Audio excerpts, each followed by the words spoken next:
Hi Renata. Hi Pooja. Welcome to India. Welcome to Thai. Thank you. And Renata is coming from Melbourne. Correct. And you're running a company called Maxme. Correct. Right. We'd love to hear a little more, Renata, about what kind of problem are you solving and how is it benefiting your customers?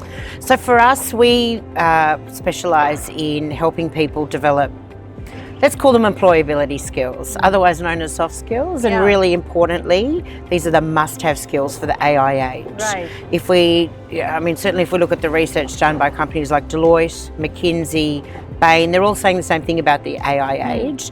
There'll be a lot of automation, and the work that will be left for humans is complex work that will require you to work with others, have a whole lot of empathy, creative problem-solving skills. These are not skills that are taught today, and they're going to be critical for success for people. Excellent. So do you have like a tech product, or will this be happening in a offline manner? We actually combine the two. So we know that we work primarily in the B2B space, even though we have an app in market. So our app is called Hody, and the way I describe it is it's the Duolingo for soft skill development. So you'd go to Duolingo for languages, and you'd come to us, Hody, for soft skills. Great, super. And so whilst we're in the App Store, Google Play, available, our primary focus at the moment is working with corporates. That's my background. I have 30 years corporate experience in companies like Accenture and some of the large sort of global companies that you'd know. But reality is they need a lot of help. And I know this because I was there, and it's probably one of the main use cases of why we've developed our programs in the way we have, is to help people just like me, leading large workforces and really struggling to get them motivated and productive, particularly as jobs change and as people go through deep career change. And you built your product, I'm assuming, since you said it's a blended format, offline and online, right? Correct. So which means you already have content and solution online, and you give access to that? Exactly. That's how it works. And we wrap more of a digitized experience around it. So we have nudges, we've got leaderboards, but we also incorporate, and our clients have told us this, so important, a human aspect to it. Wow. So there's definitely, I guess I would call it a light touch. We're still a SaaS product, but one of the things that really differentiates us in market is it's not a sort of self-paced online learning platform, because we know they're getting really low completion rates. People don't, they're bored, and humans like to learn with other humans. We want to be part of a training. We want that group feel. We're able to bring that to market at a really good price point, because the reason why most people don't get trained at work is because it's too expensive to do classroom training, and we bring all of that together into the market. Great. And this was built in Melbourne, right? Correct. Right. And how long has it been? So we started Maxme, or I started Maxme in 2019, as I said, after 30 years in corporate. We've been going 4 years. We've probably been doing the B2B thing for about 18 months. We initially went direct to consumer. We'd had a hypothesis around that. We just realized that it was going to be really difficult to commercialize, and then people needed to sort of be convinced that these skills were needed because they're not taught those skills. So going direct to a consumer and saying, come along and get these skills when they know that no one's telling them they're important, it's less likely to get that traction. So we knew that B2B was where we needed to be. We've been there, as I said, about 18 months, and we are now in India. It was the very natural progression for me. I've worked in and around Indian companies pretty much all of my career. I've got a tech background, so I've worked with pretty much all the big ones, and I've always been passionate about India as a country, about Indian people. I love you guys. I've had so many people of an Indian heritage in my teams, some of my closest friends. I love your culture. I love what you stand for. I love your hunger for progression, your hunger to do a good job, your hustle. Like, there's so many things that really align with what we're trying to do at Maxme. And so India was the natural progression for us. Absolutely, and huge welcome to the country. There's room for a lot of problems that need solutions here. So now, Renata, since you're in India, and I'm sure you might have studied some of your possible competitors in India. So what is it the initial feeler like? Like how much space is there for more people to come in and teach the same thing? Is there someone who's doing something exactly like that in India already? No, and that's our unique selling proposition. There's plenty of people doing soft skills training in classroom. So you get off the tools, you go on a 2-day course, a 3-day course, whatever that looks like. There's plenty that are doing online, Coursera, Udemy, LinkedIn Learning, there's plenty of that. No one's doing or bringing the two together. And that's the secret sauce. Our program, and look, we've got Deloitte, our largest client, PwC is a client, we've got mid-tier clients. They're all saying the same thing. This is making a difference for our people. The stickiness that doesn't exist on the online only, because as I said, your 80% completion rates. Ours is on average kind of 60 to 70% on average, but we've still got people saying to us, 92% will recommend us to someone else. Like as an NPS score, that's amazing. So we know we're getting it right because we're giving people that bite-sized learning, self-paced, gamified experience, but we're interjecting that human touch as well. So it's feeling very holistic for them. Amazing. So how big is the team right now? I've got an Australian team. Well, I've got a global team. So there's people in Australia, there's people in India. I've probably got about 15 now in total, but we also use a freelance model for some of our facilitators. We like to keep it fresh. Got it. So rather than having all of our facilitators on staff, we actually like to go out to the market and get the best of breed as well. And so we're using a combined model. So really that kind of extends our footprint as well, but core team about 15. 15, okay. And what's the kind of annual revenue that we're able to do right now? We're getting close to $1 million ARR, and so for us 2024 we're really taking that to the next level. That was sort of last year's numbers, not good enough going forward. No, it was good. Well, we were happy last year, but we're not happy anymore. We want to sort of quadruple that this year. Every entrepreneur is like that. Of course. You want to aim higher.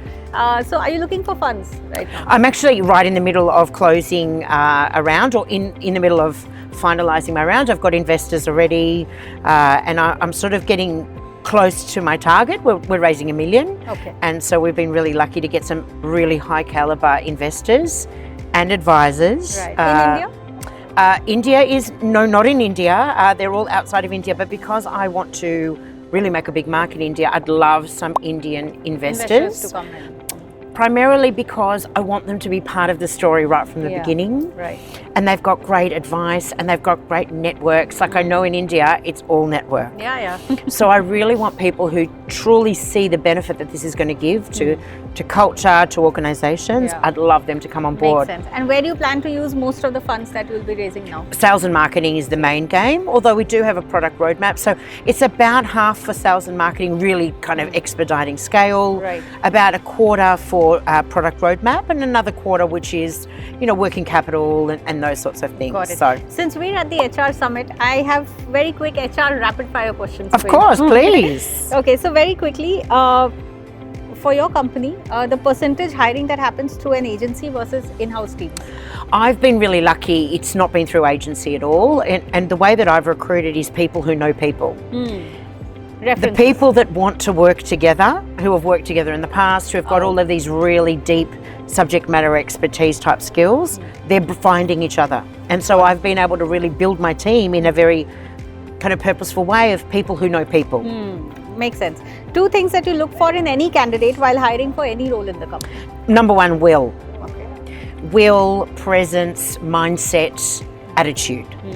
That attitude of, doesn't matter how hard it is, I'm there. I rise to the occasion and I'm very customer focused. That's the will. Now, of course, there's, I think, someone who has led very large business transformation, you can acquire people to teach them skills, or you can acquire them skilled. I've gone with acquire them skilled because it allows you to get that quality back into the market, and so that's been our roadmap up until now. And which type of skill set hiring takes most time to close? I think which department? I think that for us, that sales has been tricky for us. As we've scaled, to find the right people that can sell our story authentically, can talk to clients and really understand them first, their perspective, rather than just trying to ram the sale down. That's not the way we operate. We're relationship people, and finding people that kind of get that. I've had a couple of misfires, I'll be really honest. So everyone does. We're learning, but we're learning as we go. As long as we learn, it's fine. We're learning as we go. Work from home versus work from office. What works better? Look, as someone who's had 2 children and who has had to do flexible working for all my... Who's had children? Well, I've had 2 children. Wow. Thank you. Wow. Fantastic. I've now got grown children, but reality was I was never going to compromise on my career, so I always had to make flexible working work. And, you know, at that time it was really niche. I was like the only one ringing in on the conference call. Now everybody's doing it. I've always believed that you can work from anywhere and take an outcome focus to your work.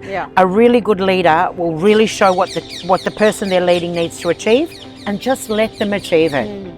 Now there's work that needs to be done collaboratively though. I'm not all work from home because I feel like there's a connection that happens between people when they're in a physical space together. Correct. So let's be really sophisticated about what work needs to be done together and what work can be done as an individual contributor at home where I don't have to get dressed, put my makeup on, commute to work, sit in traffic. That's wasted time if I don't have to go into the office. So let's be really sophisticated about workforce management. It's the only way of the future. Absolutely, absolutely. Okay, if you have money in the bank to pay only one of these, who would you prioritize? Okay. In the company account? One, a vendor whose payment is due for over 2 months. Right. An investor whose payment is due in that month. And third, a customer who has won a cash reward. Oh, wow. And I only pay one of them. Yes, you can pay only one of them. You have money for only one. Look, I would pay the customer. The reason why is there's an adage, treat your best customers the best. And I think our investors would want us to treat our customers well because they're going to come back. And our vendors have to understand that if there's no customer, there's no money to them. So I think I'd go with the customer first. Fair enough, fair enough. For your leadership team, if and whenever you build an elaborate one, would you prefer the more IAM grads or would you prefer tier 2 city youth who can be trained to become? To be honest with you, as someone who's led very large teams, I've got a lot of leadership experience in corporate. And it goes back to what we were talking about, it's about a hunger to do well. It's about a willingness to do whatever it takes. Now, my understanding of what you've asked me, and I'm getting to know the lingo, there is a perception that tier 2 cities, they really pump out hungry people who want to make it. You got the lingo who have right. been behind the sort of ball and are like, I'm doing this. Now, I'm a person that comes from privilege myself, so but they're a tier 1 city, kind of the big unis, and they're called the big 8 in Australia. They're a little bit complacent. They're a little bit like, we're so cool, we don't have to prove ourselves to you. Now, I'm not saying that's how everybody is, agreed. but I would always go for will and hunger, that willingness to just do whatever it takes to be successful. Great, absolutely. One last thing, one thing that you learned about entrepreneurship after getting into it, which you had not thought of or you weren't prepared for. I thought I knew it all. Honestly, I've led big P&Ls and I've worked in global companies and I have never worked harder in my life than in the last 4 years. It's 24/7 and I'm a workaholic, so I've never not worked hard. But literally it's an always on and you're never satisfied. Like I have not felt satisfied for 4 years. There's more to learn, there's more to do, there's people to meet. It's never ending. So if you're not up for the never ending and the always on, give entrepreneurship the side because it's just not going to work for you. Definitely not. Absolutely, Renata. Lovely speaking to you. It's Thank been you, so Pooja. much fun, and I hope you walk back with a lot of valuable partnerships. Thank you so much. Thanks for having me. Thank you. Cheers.